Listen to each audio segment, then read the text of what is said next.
In this video, we're going to be discussing how to put in a rental application for one of our available properties here at Bridgestream. This starts by going to bridgestreampropertymanagement.com, which will then take you to this home screen here. You're going to go over to rental search, which brings down this little menu, and then you're going to click rental search. This is going to bring you to the available Dayton rentals page. This is going to host all of the available properties that we have at the moment.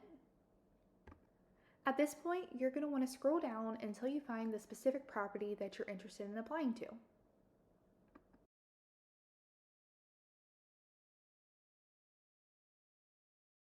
Once you find this property, you're going to want to hit more details. This is a very important step as this gives very specific information for the property that you're interested in. This information not only includes specific information on the property itself, but also the process in applying. The qualification section here is going to be extremely important if you want to be considered for the property and also accepted to the property. This is also going to show utilities, are pets allowed, is it non-smoking, anything like that is going to be in this section here. As you can see, there's also a link to a 3D tour if that's something that you're interested in. Once you've gone through all the information, now it's time to apply. You'll click there, which will bring you to the rental application page. This is the before you begin. I cannot emphasize enough how important it is that you thoroughly read throughout this entire page. As you can see here, anyone 18 and older that will be living on the property does have to apply. That's going to be $50 per adult.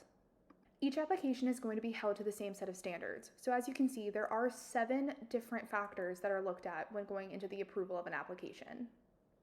As you can see, you're also going to be able to see what the application is going to contain and all required supported documentation. If there is any documentation missing, they are going to move on to the next applicant as your application will be deemed unfinished.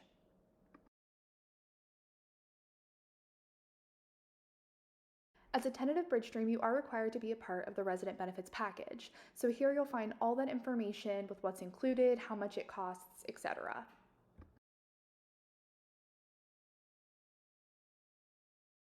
Further down in the document, then you're going to see the general rental criteria once again, what happens upon approval, and then just some additional information.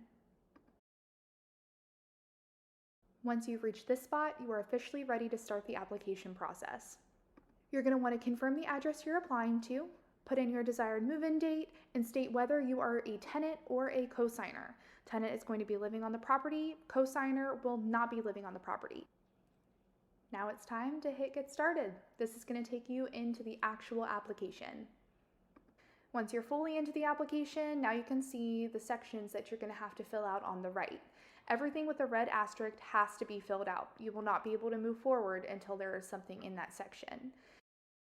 For example, under the where you've lived, you are going to have to put the name of your landlord or any of that kind of information.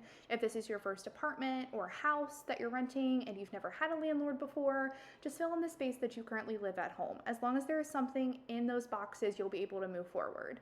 Same goes for your income. If you are on Social Security and that is your source of income, just put that in there and you'll be able to move forward. Once all the information is filled out, you'll just hit continue and then you're going to move through the rest of the sections on the application.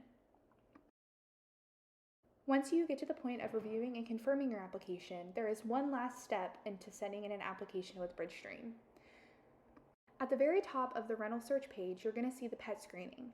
This is required for all applicants, even if you don't have a pet. For them to review your application, this has to be completed. This is what the pet screening page looks like, gives a little bit more information, and you are going to have 3 sections to choose from. No pets or animals, household pets, and assistance animals. You're going to want to choose whichever section best suits your current situation. You will have to create an account with pet screening, but it is a very quick, easy application process. And this brings you to the very end of applying for a property with Bridgestream. Once your application is received, a property manager will be reaching out. But in the meantime, if you do have any questions or concerns, please contact 937-259-9818 or rentals@bridgestream.org.